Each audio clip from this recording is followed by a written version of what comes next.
ان الحمد للہ نحمده ونستعینه ونستغفره ونعوذ باللہ من شرور انفسنا ومن سیئات اعمالنا من يهده اللہ فلا مضل له ومن يضلل فلا هادی له واشهد ان لا الہ الا اللہ وحدہ لا شریک له واشهد ان محمدا عبدہ ورسولہ اما بعد فإن خير الحديث كتاب الله وخير الهدي هدي محمد صلى الله عليه وآله وسلم وشر الأمور محدثاتها وكل محدثة بدعة وكل بدعة ضلالة وكل ضلالة في النار. أعوذ بالله السميع العليم من الشيطان الرجيم من همزه ونفخه ونفثه. بسم الله الرحمن الرحيم. رب اشرح لي صدري ويسر لي امري واحلل عقدة من لساني يفقهوا قولي. بسم الله الرحمن الرحيم. ان الله وملائكته يصلون على النبي يا ايها الذين امنوا صلوا عليه وسلموا تسليما. اللهم صل على محمد وعلى ال محمد كما صليت على ابراهيم وعلى ال ابراهيم انك حميد مجيد. اللهم بارك على محمد وعلى آل محمد كما باركت على إبراهيم وعلى آل إبراهيم إنك حميد مجيد. اللهم ربنا آتنا في الدنيا حسنة وفي الآخرة حسنة وقنا عذاب النار. ربنا آتنا من لدنك رحمة وهيئ لنا من أمرنا رشدا. لا إله إلا أنت سبحانك إني كنت من الظالمين. حسبنا الله ونعم الوكيل. يا حي يا قيوم برحمتك أستغيث ولا حول ولا قوة إلا بالله العلي العظيم. آمين. الحمدللہ آج 21 جنوری 2018 کو سنڈے کے دن قرآن کلاس نمبر 281 میں ہم انشاءاللہ سورہ یاسین کا آغاز کرنے جا رہے ہیں. ہماری آج کی جو کلاس ہے یہ اسپیشل کلاس ہوگی اور یہ مسئلہ نمبر 191 کے عنوان سے انشاءاللہ اپلوڈ ہوگی انشاءاللہ تعالی.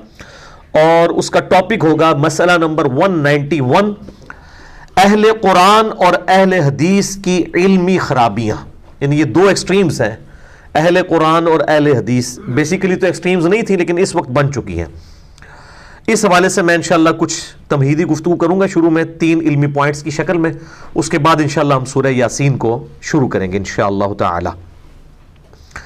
ہماری یہ جو قرآن کلاسز اسپیشل ہوتی ہیں وہ پھر قرآن کلاس کے لیکچر کے نمبر کے عنوان سے اپلوڈ نہیں ہوتی. یعنی اب یہ لیکچر نمبر 281 کے نام سے نہیں بلکہ مسئلہ نمبر 191 کے نام سے انشاءاللہ اپلوڈ ہوگا. اور اگر یہ عام کلاس ہوتی، اسپیشل کلاس نہ ہوتی تو وہ اسی کنٹینیوس نمبرنگ کے ساتھ. یہ میں اس لیے بتا رہا ہوں تاکہ اس کا فرق پتہ چل جائے، کیونکہ میں جتنے بھی اختلافی موضوعات ڈسکس کرتا ہوں آلموسٹ وہ قرآن حکیم کی آیات کے کانٹیکسٹ میں ہی انشاءاللہ ابھی تک تو ڈسکس کیے ہیں. مستقبل میں بھی آج بھی جو چیزیں تھیں وہ اس ٹاپک کے انڈر ڈسکس کی جا سکتی تھیں، اس لیے میں نے ان کو اس کے ساتھ جوڑ دیا ہے.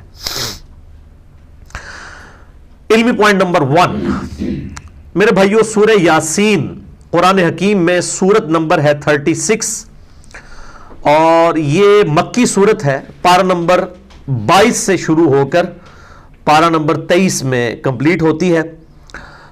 پہلی 21 آیات اس کی پارہ نمبر 22 میں ہے اور باقی ساری سورت جو ہے وہ پارہ نمبر 23 کے اندر ہے. اور ظاہر ہے یہ پاروں کی ڈویژن جو ہے یہ توقیفی نہیں ہے، نبی صلی اللہ علیہ وآلہ وسلم نے تعلیم نہیں فرمائی، یہ بعد میں کی گئی ہے تابعین کے ادوار کے اندر. اس لیے پھر اس میں جو اس قسم کی قباحتیں ہیں سورتوں کے ٹوٹنے والی، یعنی ایک تو ہے کہ بہت آدھا آدھا ہو تو پھر قابل برداشت ہے. جس طرح کہ اب سورۃ الحجر کو دیکھیں، اس کی صرف ایک آیت پارہ نمبر 13 میں ہے، باقی پوری سورت جو ہے وہ پارہ نمبر 14 کے اندر ہے. اب وہ ایک آیت سے کیا ایڈوانٹیج لے لیا کسی نے؟ اگر وہ اس ایک آیت کو صرف کر دیتے تو وہ سورت ٹوٹتی نہ پاروں کی شکل میں. تو یہ اس قسم کی جو علمی قباحتیں اسی لیے آئی ہیں کہ یہ انسانی کوشش ہے. نبی صلی اللہ علیہ وآلہ وسلم نے پاروں میں قرآن حکیم کو تقسیم نہیں فرمایا تھا، بلکہ قرآن حکیم جو ہے یہ سورتیں 114 ان کی ڈویژن اور آیات کی ڈویژن موجود تھی، وہ بھی بغیر نمبرنگ کے، صرف وہ آیات کا پتہ تھا. اس میں نے ڈیٹیل لیکچر دیا ہے مسئلہ نمبر 115 قرآن حکیم کی حفاظت کا معجزہ اور سنی شیعہ کے اختلاف کا تحقیقی جائزہ. سورہ یاسین کا جو مرکزی ٹاپک ہے یہ عقائد ثلاثہ ہے، جو مسلمانوں کے بنیادی 3 عقائد ہیں: عقیدہ توحید، عقیدہ رسالت اور عقیدہ آخرت۔ سورہ یاسین کی جو فضیلت ہے اس کے حوالے سے جتنی بھی روایات احادیث کی کتابوں میں آئی ہیں آلموسٹ سب کی سب ہی ضعیف الاسناد ہیں، اور ان میں سے صرف ایک صحیح روایت موجود ہے موقوفاً سیدنا ابن عباس رضی اللہ تعالیٰ عنہ کا قول، وہ انشاءاللہ میں ڈسکس بھی کر دوں گا، باقی سب کی سب ضعیف الاسناد ہیں۔ قرآن حکیم کی صورتوں کے فضائل کے حوالے سے سورہ یاسین ہو، سورۃ الملک ہو، سورہ الواقعہ ہو، باقی صورتیں، اس حوالے سے میں نے ڈیٹیل لیکچر کم از کم 3 گھنٹوں میں 3 نشستوں میں یہیں پر ریکارڈ کروایا تھا۔ سورۃ الرعد کی آیت نمبر 28 کے کانٹیکسٹ میں، الا بذکر اللہ تطمئن القلوب، آگاہ ہو جاؤ اللہ کی یاد ہی میں دلوں کا سکون ہے، اور اللہ تعالیٰ کا سب سے بڑا ذکر الذکر یہ قرآن حکیم ہے، انا نحن نزلنا الذکر وانا لہ لحافظون، سورۃ الحجر آیت نمبر 9۔ تو میں نے اس اللہ کے ذکر والی جو آیت ہے سورۃ الرعد آیت نمبر 28 اس کے کانٹیکسٹ میں قرآن حکیم کی 12 صورتوں کے فضائل 3 نشستوں کے اندر مسئلہ نمبر 112 ABC یہ ریکارڈ کروائے تھے۔ آج میں اس ڈیٹیل میں نہیں جاؤں گا، اس میں نے سورہ یاسین کے حوالے سے بھی ڈسکشن کی تھی۔ بہرحال اس حوالے سے سورہ یاسین کی فضیلت میں جو 3 ٹاپ آف دا لسٹ روایتیں پبلک کے اندر مشہور ہیں، سب کی سب ہے تو ضعیف ہیں، لیکن میں ان کو یہاں پر مختصراً عرض کر دوں، اور ان احادیث کے نمبرز میں انشاءاللہ مشکات کے بھی بتاؤں گا، کیونکہ میں مشکات کے بارے میں اکثر یہ ڈکلیئر کرتا ہوں کہ مشکات از دا انسائکلوپیڈیا آف حدیث۔ اہل سنت کی مین سٹریم کی 13 کتابوں کے یہ نوٹس ہیں، بخاری، مسلم، ابو داؤد، ترمذی، نسائی، ابن ماجہ، الموطا امام مالک، سنن کبریٰ، البیہقی، المستدرک للحاکم اور کئی کتابوں میں سے یہ سمجھ لیں آپ نوٹس ہیں۔ یہ انسائکلوپیڈیا آف حدیث ہے، جس کے پاس مشکات آ جائے آپ سمجھیں کہ اہل سنت کی تمام کتابوں کا آلموسٹ خزانہ اس کے پاس ان 3 جلدوں کے اندر آ گیا۔ یہ مفت میں آپ ڈاؤن لوڈ کر سکتے ہیں ہماری ویب سائٹ اہل سنت پاک .com سے۔ 18 MB کی 3 فائلز ہیں، شیخ زبیلی رحمہ اللہ تعالیٰ کی تحقیم اور تخریج کے ساتھ مشکات المصابیح، اور اس کے تعارف میں نے پورا لیکچر بھی دیا ہے مسئلہ نمبر 111B، جسے شوق ہو تو وہ ضرور دیکھیں۔ پہلی جو مشہور حدیث ہے اس حوالے سے وہ جامعہ ترمذی میں انٹرنیشنل نمبر کے مطابق 2887 اور مشکات میں ہے 2147 کہ آپ صلی اللہ علیہ وآلہ وسلم نے فرمایا کہ ہر چیز کا کوئی نہ کوئی دل ہوتا ہے، اور قرآن حکیم کا دل سورہ یاسین ہے، جو اس کی تلاوت کرے گا اسے 10 دفعہ قرآن حکیم پڑھنے کا ثواب ملے گا۔ لیکن یہ روایت جو ہے یہ اصول محدثین پر کمزور ہے۔ اس میں ایک راوی ہے ہارون ابو محمد، وہ مجہول الحال ان نون راوی ہیں جن کا کوئی پتہ نہیں ہے، اور لاپتہ راویوں سے جو روایتیں ہیں وہ محدثین کے ہاں قابل قبول نہیں ہوتی۔ دوسری روایت ہے کہ آپ صلی اللہ علیہ وآلہ وسلم کی طرف منسوب ہے کہ جو اللہ کی رضا کے لیے سورہ یاسین پڑھے اس کے سابقہ سارے گناہ معاف کر دیے جاتے ہیں، لہٰذا اپنے قریب المرگ جو لوگ ہیں نزع کے عالم میں ہیں ان کے پاس اس کو پڑھو۔ یہ روایت شعب الایمان امام بیہقی کی کتاب میں 2458 نمبر ہے اور مشکات میں 2178، لیکن یہ روایت بھی جو ہے اصول محدثین پر ضعیف ہے، کیونکہ اس میں ایک راوی کا نام ہی کوئی نہیں ہے، رجل ان کے ساتھ ہی سند کے اندر آتا ہے بالکل، یعنی وہ جو پچھلی روایت تھی اس میں نام تو موجود تھا، مجہول الحال تھا، اس میں تو نام بھی اس کا نہیں ہے، اتنا لاپتہ ہے، لہٰذا یہ روایت بھی کمزور ہے۔ اچھا، مارکیٹ میں سورہ یاسین کے حوالے سے آپ نے دیکھا ہوگا وہ مبینوں والی ایک یاسین مل رہی ہوتی ہے، وہ جتنی مبینیں آتی ہیں نا 7-8، وہ ہر مبین کے بعد اس میں ذکر ایڈ کیے ہوتے ہیں، یہ فیبریکیٹڈ ہے، اس کی کوئی اصل موجود نہیں ہے، اور اس قسم کے وظائف مارکیٹ کے اندر کافی سارے جو ہے وہ ملتے ہیں، جب تک سند صحیح نہ ہو اس وقت تک ان وظائف کے اوپر اپنا ٹائم ضائع نہ کیا جائے۔ تیسری روایت جو مشہور ہے کہ جو شخص دن کے آغاز میں سورہ یاسین پڑھ لے اس کی تمام حاجتیں پوری کر دی جائیں گی، یہ سنن دارمی میں 3461 ہے اور مشکات میں 2177، یہ بھی مرسل روایت ہے۔ سیدنا عطا بن ابی رباح وہ تابعی ہیں اور ڈائریکٹ نبی صلی اللہ علیہ وآلہ وسلم سے بیان کر رہے ہیں، اور تابعی جب کوئی بات نبی صلی اللہ علیہ وآلہ وسلم کے ریفرنس سے ڈائریکٹ بیان کرے اور اس میں سند نہ ہو تو وہ مرسل چھوٹا ہوا واسطہ مانا جاتا ہے، منقطع روایت ہوتی ہے۔ لیکن یہ جو سنن دارمی کی حدیث ہے 3461، اس سے بالکل اگلی روایت جو ہے وہ بالکل صحیح سند کے ساتھ ہے سورہ یاسین کے بارے میں ہی، اور وہ ہے سنن دارمی میں 3462۔ یہ میں دارمی کا وہ نمبر بتا رہا ہوں جس کا پی ڈی ایف عام ہمارا جو ہے وہ گوگل کے اندر سرچ کرنے سے مل جائے گا آپ کو، سنن دارمی میں 3462، اور اس کی تحکیم جو ہے وہ شیخ سلیم حسین اسد نے کی ہے، انہوں نے بھی اس کو روایت کو صحیح کہا۔ شیخ زبیلی زئی رحمہ اللہ تعالیٰ نے ایک پورے سورہ یاسین کے فضائل کے حوالے سے مضمون لکھا ہے جس میں 14 روایتیں جو یاسین سے ریلیٹڈ تھیں، سب کی اسناد کے اوپر بحث کی کہ یہ ضعیف ہیں، البتہ ایک روایت کے اوپر انہوں نے صحیح کا حکم لگایا اور وہ یہی ہے سنن دارمی 3462۔ اور لیکن مشکات کے وہ فٹ نوٹ پہ لکھنا بھول گئے 2177۔ ویسے ان کی عموماً عادت ہے کہ جب کسی روایت کے اوپر ضعیف کا حکم لگاتے ہیں تو اس کی پھر فٹ نوٹ پہ نا اس کی موقوفاً اگر روایت صحیح ہو تو لکھ دیتے ہیں، یہاں پہ وہ بھول گئے۔ البتہ الگ سے ان کا جو مضمون ہے شیخ زبیر صاحب کا فتاوی علمیہ کی پہلی جلد میں صفحہ نمبر 493 سے 497 تک انہوں نے اس کے فضائل پہ جتنی حدیثیں ہیں ان پر تحکیم کی ہے اور ایک روایت کو صحیح قرار دیا، اور وہ ابن عباس کا قول ہے، موقوفاً روایت ہے، ان کا اپنا قول ہے کہ جو شخص صبح کے وقت سورہ یاسین پڑھ لے گا اسے شام تک ہر کام میں آسانی میسر ہوگی، اور جو شخص رات کے وقت سورہ یاسین کی تلاوت کرے گا اسے صبح تک ہر کام میں آسانی میسر ہوگی۔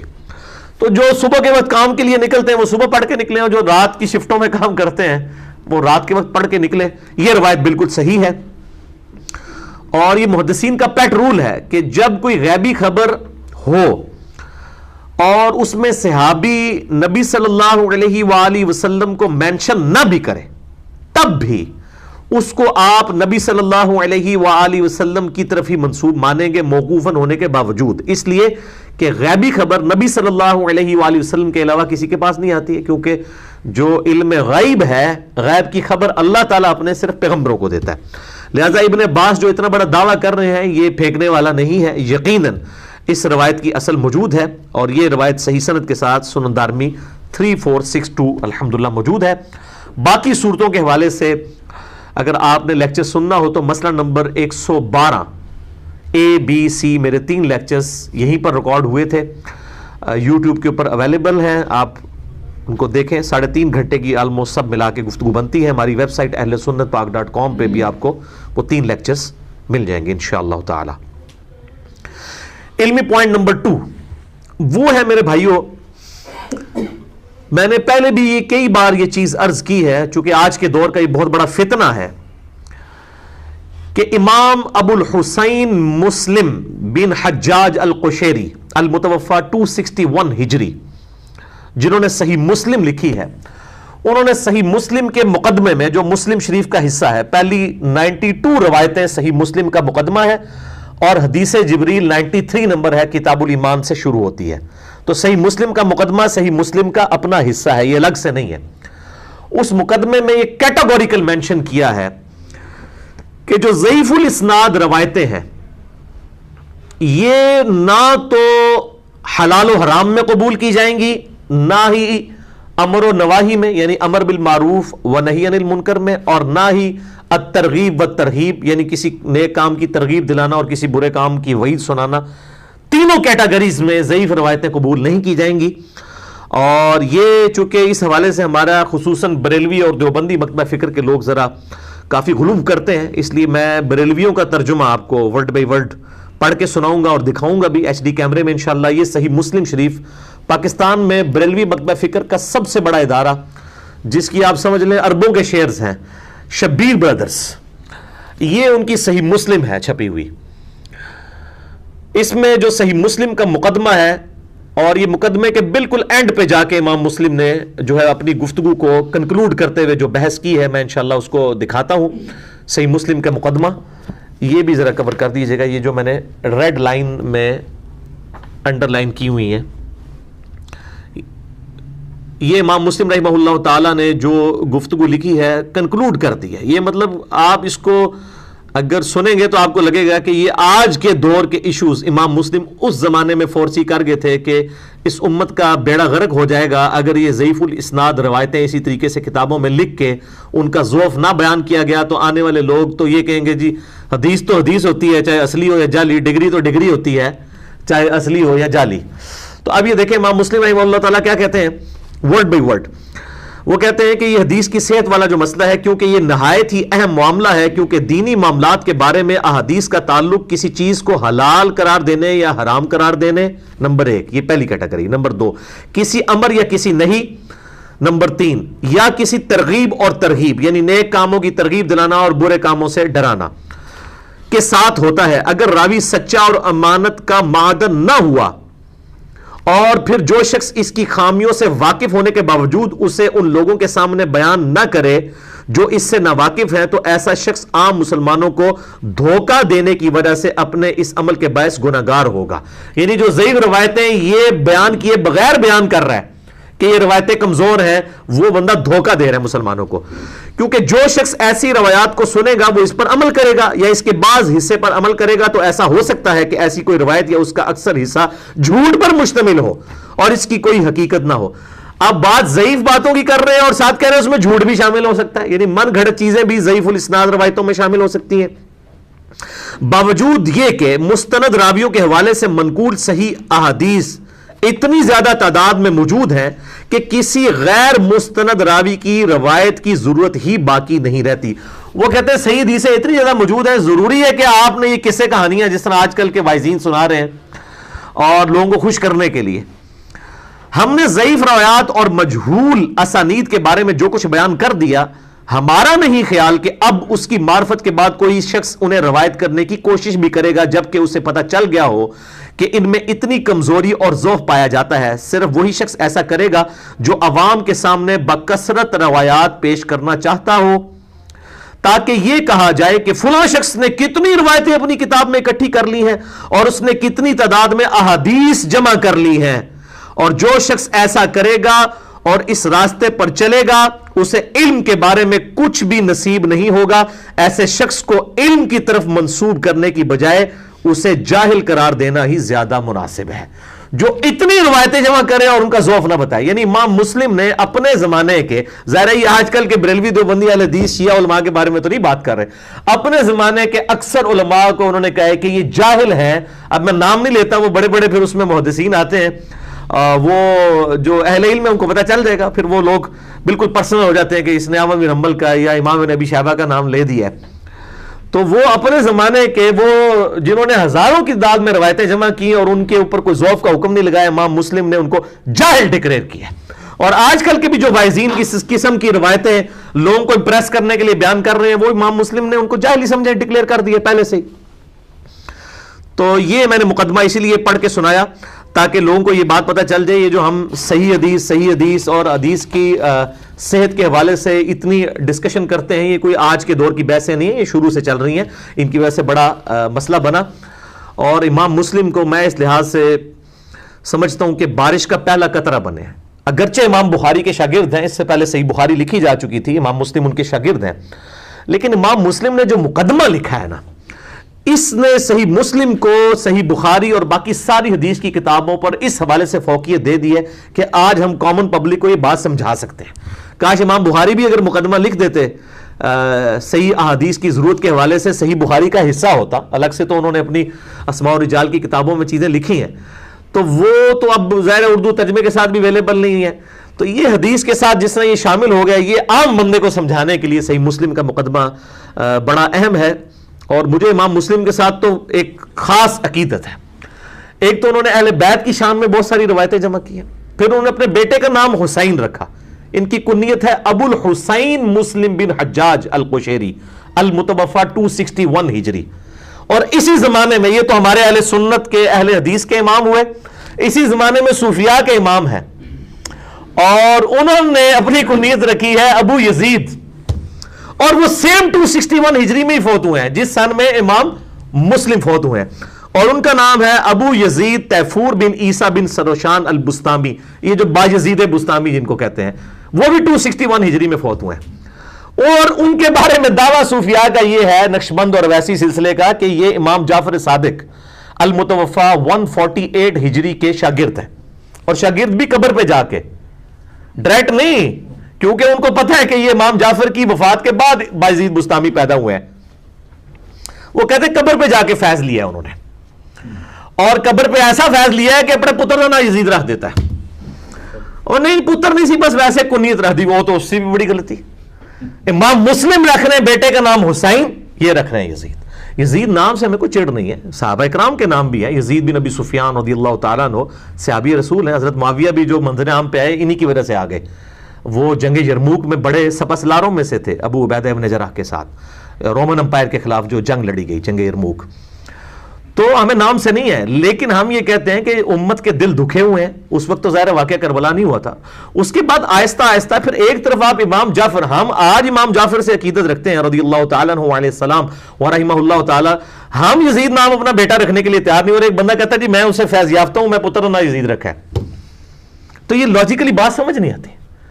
اور پھر ان کے جو جھوٹے دفاع کرنے والے ہیں وہ کہتے ہیں جی دیکھیں جی عبد الرحمن بن ملجم بھی تو تھا، وہ سیدنا علی کا قاتل تھا، تو اب ہم عبد الرحمن نام نہ رکھیں. دیکھو کیسی وکالت کرتے ہیں. یہ میں پھکی دینا جناب تو اس مسئلے عبد الرحمن اور عبداللہ نام کی تو فضیلت آئی ہے صحیح مسلم میں کہ آپ صلی اللہ علیہ وآلہ وسلم نے فرمایا اللہ تعالیٰ کو دو نام بڑے پسند ہیں، عبداللہ اور عبد الرحمن. لہٰذا یہ جو فضیلت ہے نا یہ قیامت تک قائم رہے گی. سیدنا علی کا اگر قاتل عبد الرحمن تھا تو اس نام کی فضیلت ختم نہیں ہوگی. اب یہ بتائیں یہ جو آپ کے نیک بزرگوں نے اپنے بچوں کے نام یزید رکھے ہیں تو اس کی کون سی فضیلت آئی ہے کہ جس کو آپ ڈیفینڈ کر رہے ہیں؟ اور میری عقل نہیں مانتی کہ ایک بندہ امام جعفر کا مرید کہنے کا اپنے آپ کو خلیفہ سمجھتا ہے سلسلہ نقشبندیہ کے اندر، اور وہ بندہ اپنے کنیت جو ہے وہ یزید رکھ رہا ہے. یا ہم آج نہیں نام یزید رکھ رہے ان کو کہ یہ کہتے ہیں جی ہم جواب دے دیا. میں کہتا ہوں یہ جتنے لوگ مجھے جواب دے رہے ہیں یہ مہربانی کریں مجھے جواب دینے کے لیے نا اپنے بچوں کے نام یزید رکھ کے مجھے جواب دیں کہ جی ہم نے بایزید بستامی کی کنیت کا دفاع کرنا تھا، ہم نے اپنی کنیت خود یزید رکھ لی، اپنے بچے کا نام یزید رکھ لے. پھر عوام الناس انشاءاللہ خود فیصلہ کر دے گی کہ انجینئر صاحب کا مقدمہ مضبوط ہے یا ان کا. پتہ ان کو بھی ہے خیر، لیکن ابھی اپنی پبلک کو جو ہے نا منہ نہیں دکھا سکتے. بہرحال امام مسلم کا یہ پورا مقدمہ جو ہے میں نے پڑھایا ہے قرآن کلاس کے اندر. مسئلہ نمبر 36 ضعیف الاسناد اور من گھڑت احادیث کے فتنے کا تحقیقی جائزہ. یہ آلموسٹ کوئی پونے 2 گھنٹے کی میری گفتگو ہے اہل سنت پاک.com پہ، اور یوٹیوب کے اوپر بھی آپ لکھیں تو مل جائے گی، جس میں میں نے صحیح مسلم کا پورا مقدمہ کور کیا ہے اور اس کی پوری تلخیص ایک ریسرچ پیپر بھی ہے جو مسلم شریف میں سے کرٹیکل روایتیں تھیں جو مقدمے میں، وہ الگ سے 4 پیجز پہ ریسرچ پیپر نمبر 15 کے عنوان سے ہماری ویب سائٹ اہل سنت پاک.com پہ آپ کو اردو میں بھی اور ہندی میں انشاءاللہ تعالی مل جائے گا. آپ ڈاؤن لوڈ کر سکتے ہیں بالکل فری. یہ جو ضعیف الاسناد حدیث ہے میرے بھائیوں، ان کے نقصانات کتنے زیادہ ہیں کہ اس میں نے اسی مسئلہ 36 کے اندر 5 مثالیں بیان کی تھی. ایک میں مثال یہاں پر بیان کر دوں کہ ان روایتوں کی وجہ سے بسا اوقات ہمارا ایمان بھی سٹیک پہ لگ جاتا ہے. ایسی گستاخانہ روایتیں ہماری مین سٹریم کی کتابوں میں آ گئی ہیں کہ اگر ہم صحیح اور ضعیف کا فرق نہیں کریں گے تو اپنا ایمان سٹیک پہ لگانا پڑے گا. انہی روایتوں میں سے ایک روایت ہے جو مسند امام احمد میں موجود ہے، انٹرنیشنل نمبر کے مطابق جلد 5 صفحہ 136 21,271 نمبر ہے مسند احمد میں 21,271، اور مشکات میں بھی موجود ہے 4902، اور الادب المفرد میں بھی امام بخاری کی موجود ہے. لیکن امام بخاری نے الادب المفرد کے بارے میں یہ دعویٰ نہیں کیا کہ میں ساری صحیح روایتیں جمع کر رہا ہوں. ان کا دعویٰ صحیح بخاری کے بارے میں ہے، اور وہ دعویٰ بھی ان کے کہنے پہ ہم نے قبول نہیں کیا بلکہ امت نے اس کو قبول کیا ہے پوری جانچ پڑتال کے بعد کہ بخاری اور مسلم صحیحین ہیں. بہرحال یہ مشکات کے اندر 4902 ہے. یہ دکھا دیں، اتنی خطرناک روایت ہے. میں یہ چاہ رہا ہوں کہ فزیکلی میں اکثر بیان کرتا ہے تو لوگ کہتے ہیں پتہ نہیں کوئی کولو گھر بہ کے بناتا رہتا ہے. ذرا دکھاؤ جی فرحان صاحب انہوں کیمرے. یہ مشکات کے اندر سے میں آپ کو دکھا رہا ہوں. مشکات کی 3ری جلد میں مفاخرت اور عصبیت کا جو بیان ہے اس چیپٹر میں، یعنی آخری جلد کے اندر، یہ جا کے انٹرنیشنل نمبر کے مطابق 4902 روایت ہے مسند احمد کے حوالے سے، شرح السنہ امام بغوی کے حوالے سے، الادب المفرد امام بخاری کے حوالے سے. لیکن وہ امام بخاری، اگر ہم بخاری کے مقلد ہوتے تو ان کی ہر بات کو اس طرح نہیں مان لیتے. مقلد نہیں ہیں ہم کسی کے بھی. تو امام بخاری کا دعویٰ یہ نہیں تھا کہ ساری روایتیں الادب المفرد میں صحیح ہیں، لیکن یہ تو بڑی جعلی روایت ہے. آپ الفاظ دیکھیں اس کے کتنے خطرناک ہیں. ابی ابن کعب کہتے ہیں کہ میں نے نبی صلی اللہ علیہ وآلہ وسلم کو فرماتے سنا، جو شخص اپنے جاہلی نسب کی طرف نسبت کرے اور اس پر فخر کرے کہ میں فلاں چودھری کا بیٹا ہوں، ساڈے تو دادا ایسی تو فلانا ایسی، تو اسے کہو کہ اپنے باپ کا آلہ تناسل کاٹ کے، یعنی اپنی باپ کی شرمگاہ کاٹ کے اپنے منہ میں رکھ لے، اور یہ بات ڈائریکٹ اس سے کرو، اشارے کنائے میں نہ کرو۔ انا للہ و انا الیہ راجعون۔ کیا یہ نبی علیہ السلام کا مزاج ہے کہ کہیں کہ جا کے اپنے باپ کی شرمگاہ کاٹ کے اپنے منہ میں رکھ لو، اور یہ جب کسی کو مشورہ دو تو کنائے سے نہیں، ڈائریکٹ کہو۔ اس میں حسن بصری مدلس ہیں، ان سے روایت کر رہے ہیں، سما کی تصریح کوئی نہیں ہے، یہ پکی ضعیف روایت ہے۔ صحیح مسلم کے مقدمے میں امام مسلم نے لکھا ہے کہ مدلس کی ان والی روایت سما کی تصریح کے بغیر ضعیف ہوگی، اور بلکہ یہ تو مزاج کے خلاف ہے۔ بخاری اور مسلم کی متفق علیہ حدیث ہے، مشکات میں بھی موجود ہے، مشکات میں اس کا نمبر ہے 5813، بخاری اور مسلم دونوں میں ہے، کہ آپ صلی اللہ علیہ وآلہ وسلم میں کنواری لڑکیوں سے بھی زیادہ شرم و حیا تھی۔ کنواری لڑکی میں جو شرم و حیا ہے، وہ کیا کوئی کنواری لڑکی شرم و حیا والی یہ گفتگو کر سکتے ہیں؟ تو یہ کہتے ہیں حدیث تو حدیث ہوتی ہے جی، کتابوں میں تو لکھی ہوئی ہے، کتاب میں تو یہ بھی لکھی ہے، مسند احمد میں لکھی ہوئی ہے، مشکات میں لکھی ہوئی ہے۔ لکھے ہونے سے صرف یہ نہیں کہ روایت صحیح ہو جاتی ہے، بلکہ اس سے بھی بڑھ کر سورۃ القلم پارہ نمبر 29 میں اللہ تعالیٰ نے فرمایا وَإِنَّكَ لَعَلَىٰ خُلُقٍ عَظِيمٍ، اور بے شک اے محبوب صلی اللہ علیہ وآلہ وسلم تم اخلاق کے بلند ترین درجے کے اوپر فائز ہو۔ یہ اخلاق کا بلند ترین درجہ ہے کہ اس طرح کی گفتگو کی جائے، لہذا یہ آپ صلی اللہ علیہ وسلم کا فرمان ہی نہیں ہے، یہ روایت ہی جعلی ہے، اور اصول محدثین پر بھی یہ روایت جعلی ہے۔ اور اس حوالے سے جو شیخ البانی نے اسے حسن کہہ دیا، وہ ضعیف جمع ضعیف کا فارمولہ لگا گئے، اور حسن بصری کی تدلیس سے صرف نظر کر کے بالکل ان کا موقع باطل ہے، یہ بالکل فٹ نہیں بیٹھتی۔ لہٰذا میں کسی درجے میں اس چیز کا قائل ہوں کہ روایت کو درایتاً بھی دیکھنا چاہیے، صرف روایت نہیں دیکھنی چاہیے، درایت بھی اس کی دیکھ لینی چاہیے۔ جب آپ درایت دیکھتے ہیں، یعنی عقل کے پیرائے پہ بھی وہ پوری اتری ہے کہ نہیں، تو پھر آپ کی توجہ اس طرف جاتی ہے کہ یہ روایت بھی جعلی نہ ہو، اور پھر اسماء و رجال کی بحثوں میں ثابت بھی ہو جاتا ہے کہ روایت جعلی ہے۔ تو یہ میں نے الحمدللہ اس حوالے سے بیان کر دیا۔ بہرحال جب اس قسم کی جعلی اور ضعیف الاسناد روایتیں ہماری مین سٹریم کی حدیث کی کتابوں میں ہوں گی، اور امام مسلم اسی ٹائم مقدمے میں لکھ رہے ہیں کہ ایسے علماء جاہل کہلانے کے حقدار ہیں جو ان روایتوں کا ذوف بیان کیے بغیر اپنی کتابوں میں نقل کرتے جا رہے ہیں، تو پھر ظاہر ہے دوسری طرف سے بھی ایک کاؤنٹر نیریٹو کھڑا ہو جائے گا، اور وہ کاؤنٹر نیریٹو جو کھڑا ہوا وہ منکرین حدیث کے فتنے کی شکل میں۔ منکرین حدیث کا جو فتنہ ہے یہ ریونج ہے ضعیف روایتوں کا، یعنی انہوں نے کہا یار یہ تو بالکل جعلی کام ہوا ہے، نہ قرآن میں بیٹھ رہی ہیں نہ عقل کے اندر بیٹھ رہی ہیں۔ وہ پھر دوسری ایکسٹریم کے اوپر جا کے انہوں نے احادیث کا انکار کرنا شروع کر دیا۔ تو میں نے ان کے رد کے اوپر بھی مسئلہ نمبر 35 ریکارڈ کروایا ہے، منکرین حدیث کے فتنے کا تحقیقی جائزہ۔ یہ دو ایکسٹریمز ہیں، نمبر ایک منکرین حدیث کے فتنے کا تحقیقی جائزہ، اور نمبر دو ضعیف الاسناد اور من گھڑت احادیث کے فتنے کا تحقیقی جائزہ۔ تو یہ منکرین حدیث والا مسئلہ نمبر 35 ہے میرا، اور ضعیف الاسناد روایتوں والا مسئلہ نمبر 36 ہے۔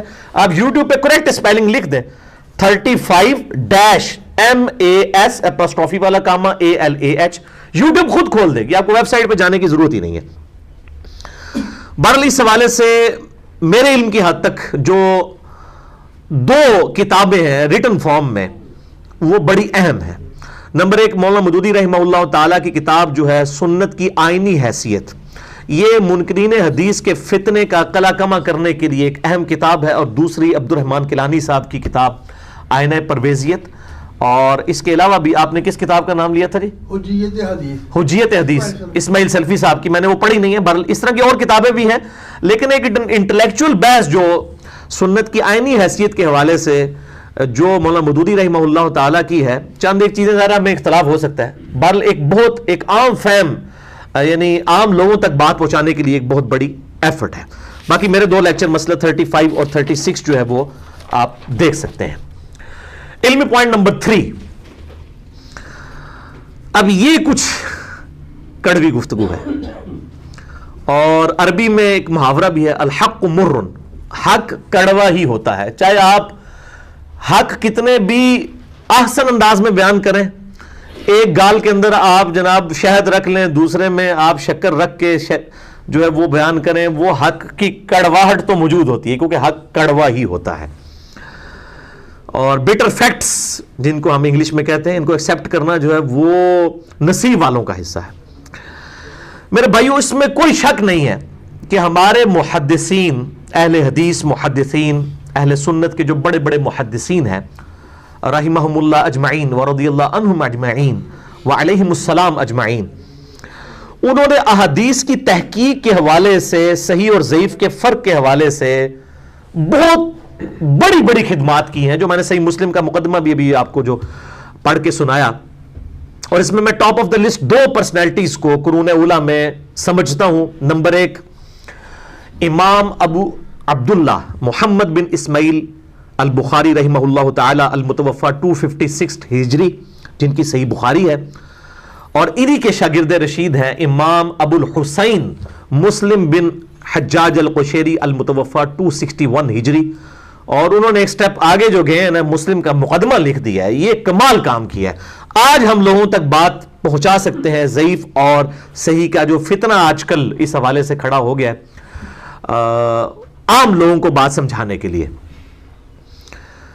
اور امام مسلم نے ابتدا ہی میں سیدنا مولا علی رضی اللہ تعالیٰ عنہ علیہ السلام کی وہ روایت لی ہے مقدمے میں کہ جس شخص نے میری طرف جھوٹی حدیث منسوب کی وہ شخص اپنا مقام دوزخ میں دیکھ لے، اور اس کی پھر کئی طرق نقل کی ہیں، سیدنا علی سے، سیدنا انس بن مالک سے، سیدنا جابر بن عبداللہ سے، سیدنا ابو ہریرہ سے، سیدنا مغیرہ بن شعبہ رضی اللہ عنہم اجمعین سے، اور اس کے علاوہ کافی روایتیں ہیں۔ مسئلہ نمبر 36 میں نے پورا صحیح مسلم کا مقدمہ جو ہے وہ عام فہم انداز میں جو ہے وہ سمجھایا ہے، جسے شوق ہو ضرور دیکھیں۔ اور یہ بھی میرے بھائیوں حقیقت ہے کہ آج کے اس ماڈرن دور کے اندر اہل سنت کہلوانے والے جتنے گروہ ہیں، بریلوی، دیوبندی، اہل حدیث یا آف شوٹس جتنے بھی ہیں، حنفی، شافعی، مالکی، حنبلی، ان سب میں ٹاپ آف دا لسٹ حدیث کی جو خدمت کی ہے جس مکتبہ فکر نے، وہ اہل حدیث کا مکتبہ فکر ہے۔ میرے ان سے جو علمی اختلافات ہیں وہ اپنی جگہ، اور میں اسی وجہ سے اکثر یہ اپنے لیکچرز میں کہتا ہوں کہ میں سب سے زیادہ محبت دنیا میں اگر کسی مکتبہ فکر کے لوگوں کے ساتھ رکھتا ہوں تو وہ اہل حدیث ہیں۔ باقی سب کو میں مسلمان سمجھتا ہوں، ان سے بھی محبت رکھتا ہوں، لیکن ایز کمپیئر ٹو باقیوں کے، چاہے اہل سنت ہوں، ان کے جتنے آف شوٹس ہوں، حنفی، شافعی، مالکی، حنبلی، بریلوی، دیوبندی، یا اہل تشیع اور ان کے آف شوٹس ہیں، اثنا عشری ہوں، اسماعیلی ہوں، زیدیہ ہوں، میں سب سے بڑھ کر اہل حدیث سے محبت رکھتا ہوں کہ انہوں نے حدیث کے حوالے سے ماڈرن ایج میں سب سے زیادہ خدمت کی ہے۔ اور اس میں بھی ٹاپ آف دا لسٹ دو پرسنالٹیز، شیخ محمد ناصر الدین البانی رحمہ اللہ تعالی المتوفى 1420 ہجری بمطابق 1999 عیسوی، جو البانیہ کے رہنے والے تھے، بعد میں عرب میں آ گئے اور وہاں پہ بھی محدث اعظم کے طور پر رہے، پھر وہاں سے بھی ان کو نکال دیا گیا علمی اختلاف کی وجہ سے، ہمیشہ یہ اہل علم کے ساتھ ہوا ہے۔ انہوں نے حدیث کے حوالے سے اس ماڈرن ایج میں بہت خدمت کی ہے۔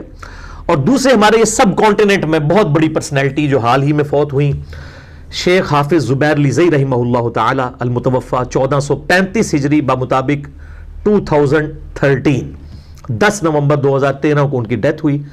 مجھے الحمدللہ جنازہ پڑھنے کی سعادت بھی حاصل ہوئی، اور کافی ان کی صحبت بھی نصیب رہی۔ میں کوئی باقاعدہ ان کا شاگرد نہیں ہوں، لیکن میں نے ان سے بہت کچھ لرن کیا، اور انہوں نے بھی مجھ سے بہت کچھ لرن کیا۔ یہ میں کوئی فخر کے طور پہ نہیں بتا رہا، یہ ایک علمی حقیقت ہے۔ اور میں نے شیخ زبیر صاحب کی خدمات کے اوپر پورا لیکچر دیا ہے، مسئلہ نمبر 80، شیخ زبیر لیزئی رحمہ اللہ تعالی ایک حق گو عالم دین۔ اس میں نے ویڈیو کلپس کے پروفز کے ساتھ ان کے جو موقف، اور ایٹ لیسٹ 12 ایسے موقف ہیں جس میں وہ مسلک اہل حدیث سے بھی اختلاف رکھتے تھے، اس لیے میں نے ان کی حق گوئی کے اوپر پورا لیکچر ریکارڈ کروایا، یوٹیوب پہ آپ دیکھ سکتے ہیں۔ بعد ان کے دو بڑے کارنامے میں سمجھتا ہوں، اس میں ٹاپ آف دا لسٹ کارنامہ جس میں میرے لیے بھی صدقہ جاریہ ہے، وہ میں نے ان کا 1-to-1 انٹرویو کیا تھا 17 جون 2009 کو، جس میں نے 100 سوال ان سے پوچھے تھے۔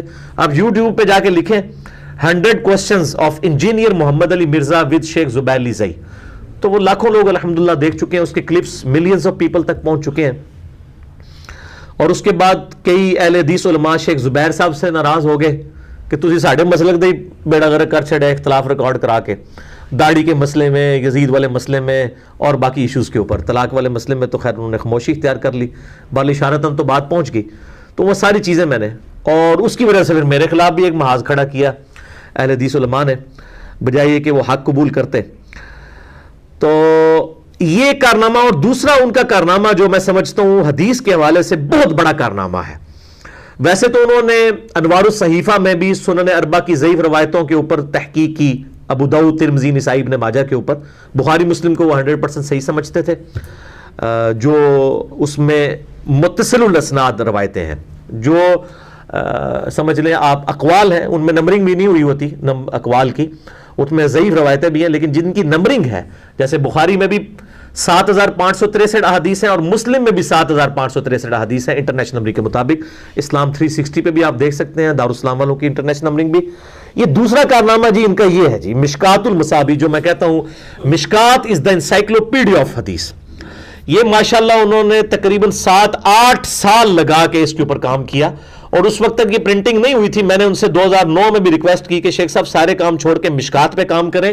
یہ انسائکلوپیڈیا آف حدیث ہے، اہل سنت کی مین سٹریم کی 13 کتابیں اس میں کور ہیں، بخاری، مسلم، ابو داؤد، ترمذی، نسائی، ابن ماجہ، المستدرک للحاکم، سنن الکبریٰ، البیہقی، الموطا امام مالک اور باقی کتابیں. تو انہوں نے کہا علی بھائی میں پہلے ہی کام کر رہا ہوں، انشاءاللہ عنقریب آ جائے گا. اور یہ 3 جلدوں کے اوپر الحمدللہ مفت PDF آپ ڈاؤن لوڈ کر سکتے ہیں ہماری ویب سائٹ ahlsunnatpak.com سے. اس پہ میں نے پورا اس کے تعارف پہ لیکچر دیا ہے. میں نے بخاری مسلم کے تعارف پہ لیکچر نہیں دیا، لیکن مشکات کے تعارف پہ دیا ہے. مسئلہ نمبر 111B، مشکات المصابیح کا مکمل تعارف. وہ ایک انتہائی علمی لیکچر ہے، احادیث کے اسماء و رجال کے علم کے اعتبار سے بھی، اور حدیث میں جن لوگوں کا انٹرسٹ ہے. لوگ کہتے ہیں جی ہمیں کوئی ایک کتاب ایسی بتائیں، قرآن تو ہمارے پاس ہے، حدیثیں بھی، ہم اتنی کتابیں کون کون سی لیں؟ تو میں ان کو ایک ہی کتاب بتا دوں، مشکات المصابیح. یہ 1500 روپے تقریباً اس کی قیمت ہے، آپ سمجھ لیں $15. یہ آپ خرید سکتے ہیں، اور 18 MB کی 3 مفت فائلز جو ہے وہ آپ ڈاؤن لوڈ کر لیں PDF فارمیٹ کے اندر. اور ہمارے یوسف بھائی جو ہیں انہوں نے اس کو مکمل طور پہ ٹائپ بھی کر دیا. عنقریب اسلام 360 میں بھی شیخ زبیر صاحب کی تحکیم کے ساتھ یہ اویلیبل ہو جائے گی. پھر آپ وہ اس کو آپ سمجھ لیں یونیکوڈ میں ہوگی، آپ کاپی پیسٹ بھی کر سکتے ہیں الحمدللہ. مشکات المصابیح، یہ 2 بڑے ان کے کارنامے ہیں. لیکن میرے بھائیوں اس پورے سینیریو کا ایک تاریک پہلو بھی ہے، ایک تلخ حقیقت، بلکہ اس کو آپ سمجھ لیں کہ ایک گمراہ کن حقیقت، اس حوالے سے کہ منکرین حدیث کے خلاف جتنا بھی کام ہوا حجیت حدیث کے حوالے سے اور احادیث کے دفاع کے اعتبار سے جو علمی جہاد کیا گیا، اس میں ہمارے اہل سنت کے اہل الحدیث کے علماء سے بھی بعض معاملات میں غلوب ہو گیا. اور یہ نیچرل ہے، جب ایک نیریٹو کا کاؤنٹر نیریٹو کھڑا ہوتا ہے، جب ڈاکٹرائن کی اینٹی ڈاکٹرائن کھڑی ہوتی ہے تو غلوف دونوں طرف سے آ جاتا ہے. جیسے کہ آپ سنی شیعہ دیکھ لیں، یعنی یہ دونوں طرف غلوف پایا جاتا ہے. اور پھر انہوں نے حجیت حدیث کی آڑ میں قرآن حکیم کی توہین بھی کی. اور آپ اکثر ایسے علماء کو اور پبلک کو کہتا ہوا سنیں گے کہ جی قرآن پاک جو ہے یہ تو خود حدیث کا محتاج ہے. نعوذ باللہ من ذالک، آپ حدیث کے بغیر قرآن کو سمجھ ہی نہیں سکتے. تو میں یہ کہتا ہوں یہ بہت بڑی جرت ہے. قرآن پاک کسی حدیث کا محتاج نہیں ہے. قرآن حدیث کا محتاج نہیں ہے، بلکہ مسلمان حدیث کا محتاج ہے. یہ نبی صلی اللہ علیہ وآلہ وسلم کے سامنے کوئی اسٹیٹمنٹ دے دینا جو ماشاءاللہ و شئتا کے اوپر بھی ڈانٹ دیتے تھے. نبی صلی اللہ علیہ وآلہ وسلم نے کہیں یہ بات ارشاد فرمائی ہے کہ قرآن حکیم میری احادیث کا محتاج رہے گا؟ یہ خود سے ایک ڈاکٹرائن کیوں کھڑی کرتے ہیں؟ آپ یہ کہیں کہ ہمیں قرآن کے بعض اعمال کو سمجھنے کے لیے حدیث کی محتاجی ہے. قرآن حکیم کا تو ٹاپک ہی عقیدہ ہے. اور میں یہ اکثر کہتا ہوں ایز فار ایز عقائد آر کنسرنڈ، قرآن حکیم کو کسی حدیث کی حاجت نہیں ہے. قرآن پاک عقائد میں پرفیکٹ بک ہے، یہی اس کا ٹاپک ہے. باقی جہاں تک اعمال سے ریلیٹڈ احکامات ہیں، عقائد کے جو احکامات ہیں وہ کمپلیٹ. جو اعمال سے ریلیٹڈ احکامات ہیں وہ تو خود قرآن نے ہمیں حدیث کی طرف گائیڈ کیا ہے، سنت کی طرف. من یطع الرسول فقد اطاع اللہ، جس نے رسول اللہ کی اطاعت کی گویا اس نے اللہ کی اطاعت کی. ٹھیک ہے جی. اور اسی طریقے سے لقد کان لکم فی رسول اللہ اسوۃ حسنہ، بے شک نبی صلی اللہ علیہ وآلہ وسلم کی مبارک زندگی میں تمہارے لیے اسوہ حسنہ ہے. پھر قل ان کنتم تحبون اللہ فاتبعونی یحببکم اللہ، اے محبوب صلی اللہ علیہ وآلہ وسلم ان سے فرما دیجئے اگر تم اللہ سے محبت کرتے ہو تو پھر میری اتباع کرو، پھر اللہ تم سے محبت کرے گا۔ تو اعمال کی بجاوری کے لیے سنت کی طرف، حدیث کی طرف خود سے ہمیں قرآن پاک نے گائیڈ کیا ہے۔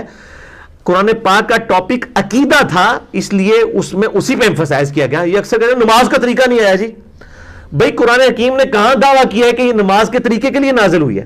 وہ تو نماز کا طریقہ تو کسی ایک حدیث میں بھی نہیں سارا آیا ہوا، درجنوں حدیثیں جوڑ کے اور درجنوں کتابوں سے ہم پورا اس کا بلو پرنٹ بیان کرتے ہیں۔ تو اس قسم کے الفاظ بیان کرنا یہ میں سمجھتا ہوں صراحتاً جو ہے وہ توہین ہے۔ اور میں جب اس قسم کی باتیں کرتا ہوں پھر میرے خلاف اہل حدیث علماء کلپ چڑھا دیتے ہیں، جی یہ منکرین حدیث ہے، چھپا ہوا انکار حدیث کرنے والا ہے، یہ ہے وہ ہے۔ حالانکہ میں بھی چاہوں تو ان کے خلاف کلپ چڑھا سکتا ہوں کہ آپ منکرین قرآن ہیں۔ منکرین حدیث ہونا چھوٹا جرم ہے، منکرین قرآن ہونا بڑا جرم ہے۔ پک اینڈ چوز تو نہ کریں، میں گفتگو کے کانٹیکسٹ میں کر رہا ہوتا ہوں، پورا مقدمہ ہوتا ہے، مقدمے میں سے واللہ آپ قرآن میں سے بھی اگر کوئی ایک چیز اٹھائیں نا تو آپ لوگوں کو گمراہ کن عقائد کی ترغیب دلا سکتے ہیں۔ مثلا سورۃ البقرہ کی آیت نمبر 62 ہے، جو لوگ ایمان لے کر آئے، خواہ یہودی ہوں، عیسائی ہوں، صابی ہوں، اگر وہ اللہ اور یوم آخرت پر ایمان لے ہیں تو قیامت الدین اللہ تعالیٰ ان کو امن دے دے گا، ان کو کوئی خوف اور غم نہیں ہوگا۔ ایمان برسالت کا ذکر ہی نہیں ہے اس کے اندر سورۃ البقرہ آیت نمبر 62 میں۔ اور یہ جو دین الہی کا فتنہ کھڑے کرنے والے لوگ ہیں وہ اسی آیت کو لے کے کہتے ہیں دیکھو جی ایمان برسالت کوئی ضروری نہیں ہے، سب کے سب ہی جو ہے جنت میں جائیں گے۔ تو میں نے پورا اس پہ کلپ ریکارڈ کروایا جو لاکھوں لوگ دیکھ چکے ہیں، یوٹیوب پہ آپ جا کے لکھیں کیا یہودی اور عیسائی بھی جنت میں جائیں گے، تو میں نے بتایا کہ یہ آپ پک اینڈ چوز نہ کریں۔ قرآن حکیم کی جو آیت نمبر 62 آئی ہے سورۃ البقرہ کی، اس سے کئی آیات پہلے ایمان برسالت کا ذکر گزر چکا تھا۔ ہاں اس آیت میں نہیں ہے ذکر موجود، لیکن یہ کانٹیکسٹ میں جا رہی ہے بات۔ عقیدہ رسالت پہلے ایڈریس ہو چکا، وہ ضروری ہے، اور یہاں پر ان دو عقائد کو ایمفسائز کیا گیا، اور بھی اس کے علاوہ بھی اس کی میں نے کئی ایک چیزیں توجیحات بیان کی ہیں۔ اس طرح کا کام یہ میرے ساتھ بھی کرتے ہیں۔ اب میں جو ہے وہ خصوصاً بریلوی مکتبہ فکر کے لوگ اگلی اکثر آیات کے بارے میں کہہ دیتے ہیں او جی یہ تو بتوں کے بارے میں ہے، او یہ جی تکافروں کے بارے میں ہے، حالانکہ میں نے ان کو ایک علمی پھکی دی ہے کہ قل ان کنتم تحبون اللہ فاتبعونی یحببکم اللہ، یہ بھی کافروں کے بارے میں ہے، یہ یہودیوں کے بارے میں نازل ہوئی تھی کہ تم کہتے ہو ہم اللہ تعالیٰ سے بڑی محبت کرتے ہیں تو نبی علیہ السلام کی اتباع کرو۔ تو یہ میلاد کے جلسوں میں یہ آیت پڑھ پڑھ کے کیوں سناتے ہیں پھر مسلمانوں کو؟ بریلوی خود بھی سنا رہے ہوتے ہیں۔ یہ علمی پھکی اینٹی وائنم الزامی جواب ہے۔ مسئلہ نمبر 154 میرا ریکارڈڈ ہے، تقریباً کوئی 1.5-2 گھنٹے کا، اسی ٹاپک کے اوپر کہ قرآن پاک کی آیات آفاقی ہیں، جسے فٹ اسے گفٹ۔ اب اس کانٹیکسٹ میں گفتگو کر رہا تھا کہ قرآن پاک محتاج نہیں ہے، وہ کیونکہ جب ہم قرآن سے کوئی آیت پیش کرتے ہیں کہتے ہیں شان نزول بتائیں، اب ان کے دماغ میں ہوتا ہے کہ قرآن میں ہے نا ایاک نعبد و ایاک نستعین، تو اس کے شان نزول میں سے شاید المدد یا غوث یا علی مدد ثابت ہو جائے، وہ شان نزول اس لیے ڈھونڈ رہے ہوتے ہیں۔ شان نزول کا قرآن حکیم کے ساتھ کوئی تعلق ہی نہیں ہے اس حوالے سے کہ وہ اس کا محتاج ہو۔ شان نزول صرف ایک انٹرسٹ کی بات ہے۔ مثلا سورۃ النساء میں، سورۃ المائدہ میں آیا کہ ایک سفر کے دوران، صحیح بخاری میں آتا ہے، سفر کے دوران سیدہ عائشہ کا ہار جو ہے وہ ایک بکھر گیا، اس میں وہ اکٹھا کرتے ہوئے وہ لیٹ ہو گئی، اس کی وجہ سے تیمم کی آیات نازل ہوئی۔ اب یہ واقعہ صحیح بخاری میں ہے، قرآن میں نہیں آیا۔ قرآن پاک میں تیمم کا طریقہ سورۃ المائدہ سورہ نساء کے اندر آ گیا، پورا طریقہ آ گیا۔ اب یہ واقعہ کسی کو نہ بھی پتا ہو تو قرآن حکیم کی آیات پرفیکٹ ہے، اس میں پتا چل گیا کہ جب تم سفر میں ہو یا کسی اور ایسی حالت میں ہو کہ تم پانی نہ پاؤ تو مٹی کے ساتھ تیمم کرو، اپنے چہرے کا مسح کرو اور دونوں ہاتھوں کا مسح کر لو۔ تو اب یہ پرفیکٹ ہے۔ وہ کہتے ہیں نہیں شان نزول، چلے شان نزول بھی آپ بیان کر دیں، اینڈ رزلٹ کو فرق پڑے گا۔ یاد ہو کہ شان نزول سے کوئی اور رزلٹ نکلا ہے، ایک انٹرسٹ کی چیز ہوتی ہے۔ البتہ جو اعمال ہیں جن کی ڈیٹیلز قرآن نے خود بیان نہیں کی ہیں ان کی طرف آپ احادیث کی طرف ضرور رجوع کریں۔ الحمدللہ ہم انٹرنیشنل نمبر بتاتے ہیں، ہمارے تو کوئی بتاتا ہی نہیں کہ کوئی کاؤنٹر چیک کر سکے۔ جھوٹی روایتیں بھی اہل حدیث علماء کو میں نے دیکھا جھوٹی روایتیں بیان کر کے چلے جاتے ہیں، اور بڑے بڑے مبلغین بنے ہوئے ہیں، میں نام نہیں لیتا، بالکل پرسنل ہو جائے گا معاملہ۔ تو ہم تو کاؤنٹر ویریفائی کرنے کے لیے انٹرنیشنل نمبر احادیث کے بتا دیتے ہیں کہ بھائی یہ نمبر ہے، جا کے چیک کریں۔ تو پھر میرے اوپر اس قسم کے الزامات لگانا، جو بندہ قرآن و سنت کی خدمت کر رہا ہو اور اس وقت اردو زبان میں سب سے بڑی ویورشپ جس بندے کی ہو، اور پھر وہ یہ حق رکھتا ہے کہ وہ پھر اس حوالے سے علمی طریقے سے اس کا جواب دے، تو یہ اس قسم کے جو لوگ ہیں میں ان کو کہوں گا کہ اہل حدیث یا اہل سنت کے لبادے کے اندر یہ خود بیسیکلی چھپے ہوئے منکرین حدیث ہے۔ اور میں پہلے تو ان کو علمی جواب یہ تھوڑا سا دیا، میں ابھی ڈیٹیل سے بھی تھوڑا سا دوں گا، لیکن ایک میں الزامی جواب ضرور دے دوں جس کے بغیر جو ہے نا وہ میری تسلی نہیں ہوگی اور ان کی بھی انشاءاللہ تسلی نہیں ہوگی. یہ جو مجھے منکرین حدیث کہتے رہتے ہیں نا، یہ خود سب سے بڑے منکرین حدیث ہیں، کیونکہ صحیح بخاری اور صحیح مسلم میں بنو امیہ کی بدماشیوں کے خلاف جو احادیث آئی ہیں نا، اس سے یہ اس طرح بھاگتے ہیں جس طرح کہ کبوتر جو ہے نا وہ بلی کو دیکھ کے آنکھیں بند کر لیتا ہے. بخاری مسلم کو ضعیف تو کر نہیں سکتے، اور نہیں جی حدیث نہیں بیان کر. انکار حدیث کی دو شکلیں ہیں. ایک شکل یہ ہے کہ آپ حدیث کو بیان کریں اور پھر کہ ہم نے نہیں اس کو ماننا، ہم نے نہیں عمل کرنا، جو جس طرح ہمارے دیوبند اور بریلوی لوگ ان کے علماء رفع الیدین کی حدیثوں سے انکار کر دیتے ہیں. ہاں جی ہے نہیں، لیکن سارے بزرگوں نے یہ دسیا ہے تو ہے، ہمارے بزرگوں نے یہ بتایا. دوسری انکار حدیث کی شکل ہے کہ یہ حدیثیں تو ٹھیک ہے لیکن بیان نہیں کرنی چاہیے. حالانکہ امام مسلم نے مقدمے میں لکھا ہے کہ میں صحیح مسلم عوام الناس کے لیے لکھ رہا ہوں. اب یہ امام مسلم کو سمجھا رہے ہیں 1400 سال بعد آ کے نہیں نہیں نہیں نہیں یہ حدیثیں بیان نہیں کرنی چاہیے. ٹھیک ہے، تو آپ یہ دیکھو کیوں ان کے اپنے ریال، اپنے چندے، اپنے جو وہ سنی شیعہ ٹسل، ایران سعودیہ ٹسل اس کے ساتھ وابستہ ہے، اس لیے بخاری مسلم کے بھی منکر ہو جاتے ہیں. اور وہ حدیثیں کہتے ہیں جی علی لوگوں کو بتاتا ہے، علی لوگوں کے ساتھ یہ کرتا ہے، اور حالانکہ وہ حدیثیں علامات النبوہ کی حدیثیں ہیں، دلائل النبوہ کی حدیثیں ہیں. دلائل النبوہ، علامات النبوہ وہ حدیثیں ہیں. امام بیہقی نے 3500 احادیث الگ سے بھی جمع کی ہیں. دلائل النبوہ امام بیہقی کی کتاب ہے، المتوفہ 458 ہجری، جو امام حاکم کے شاگرد ہیں. اور بخاری مسلم میں باقاعدہ چیپٹرز ہیں اس حوالے سے کہ نبی صلی اللہ علیہ وآلہ وسلم کے نبی ہونے کی دلیل یہ ہے کہ آپ صلی اللہ علیہ وآلہ وسلم نے مستقبل کی خبریں پہلے ہی بتا دی. یہ تو نبی کو جسٹیفائی کرنے والی روایتیں یہ سب سے زیادہ بیان ہونی چاہیے، اس کو کہتے ہیں بیان نہیں کرنی چاہیے. تو میں نے جنگ جمل، صفین، نہروان کے حوالے سے، سنی شیعہ کنفلکٹ کے حوالے سے، اور شہادت عثمان کے جعلی اسباب نہیں جو عبداللہ بن صبح نے 40,000 صحابہ کی مت مار دی، نعوذ باللہ. اور تو آڈی مت ریالہ نے ماری، اللہ کے بندے، عبداللہ بن صبح نے نہیں ماری مت. بخاری مسلم پڑھ کے دیکھو کہ شہادت عثمان رضی اللہ تعالیٰ عنہ علیہ السلام کے اصل اسباب کیا تھے. یہ بنو امیہ کے لوگ تھے جو ان کی شہادت کا سبب بنے. اور جنگ جمل، صفین، نہروان کے حوالے سے مولا علی رضی اللہ تعالیٰ عنہ علیہ السلام کی حقانیت میں نے 200 روایتیں اہل سنت کی کتابوں سے جمع کی ہیں، اکثر بخاری اور مسلم سے. یہ دکھائیں جی ہائیڈروجن بم. خلافت و ملوکیت کو تو میں ایٹم بم کہتا ہوں، یہ ہائیڈروجن بم ہے. واقعہ کربلا کا حقیقی پس منظر 72 صحیح الاسناد احادیث کی روشنی میں اور 72 کے ٹائٹل سے میں نے 200 روایتیں جمع کی ہیں، اور اکثر روایتیں بخاری اور مسلم سے ہیں. الحمدللہ اہل سنت کا مقدمہ پیش کیا ہے فرقہ واریت کی لعنت سے بالاتر ہو کے. ہماری ویب سائٹ اہل سنت پاک .com سے ڈاؤن لوڈ کر سکتے ہیں 4 زبانوں میں. سب سے پہلے میں نے عربی میں لکھا، اس کے بعد اردو میں ترجمہ ہوا، پھر ہندی میں، پھر انگلش میں بھی. یہ انٹرنیشنل پمفلٹ ہے الحمدللہ. ناصبیوں کے سر کے اوپر اور رافضیوں کے سر کے اوپر ایٹم بم الحمدللہ. تو یہ اس کو مانیں. اور میں نے اس میں بڑے بڑے محدثین جو دور حاضر کے ان کی تحکیم لگائی ہے. شیخ البانی رحمہ اللہ تعالی، شیخ زبیلی زئی رحمہ اللہ تعالی، شیخ شعیب ارنوت رحمہ اللہ تعالی، اور شیخ سلیم حسین اسد حافظہ اللہ تعالی، اور شیخ غلام مصطفیٰ ظہیر امن پوری ثم جیلمی حافظہ اللہ تعالی من الجنت والناس. تو ان کی تحکیم بھی میں نے اس کے اوپر لگائی ہوئی ہے. اور یہ پھر میرے خلاف یہ دوگلی پالیسی کرتا ہے. میں سارے محدثین کی تحکیم، بعض حدیثیں ایسی ہیں جس کو شیخ البانی صحیح کہتے ہیں، شیخ زبیر صاحب اس کو ضعیف کہتے ہیں، لیکن میں نے دونوں ڈال دیے تاکہ علم ایک جگہ جمع ہو جائے.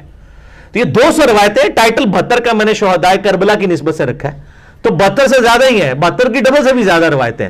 یہ دوگلی پالیسی نہیں ہے، علم کو ایک جگہ جمع کیا گیا ہے تاکہ جن لوگوں کے لیے شیخ البانی کی تحقیق حجت ہے وہ اس کو سمجھ لیں، جو شیخ زبیر صاحب کی تحقیق کو حجت. باقی یہ نہ بھی ہو، یہ پہلے رل کے اللہ کے بندے بخاری مسلم دی حدیث ضعیف ثابت کرو نا، پھر ہم بتائیں کہ یہ اہل حدیث نام لگایا ہوا ہے لیکن اندر سے منکرین حدیث ہیں. اکثر حدیثیں اس میں بخاری مسلم سے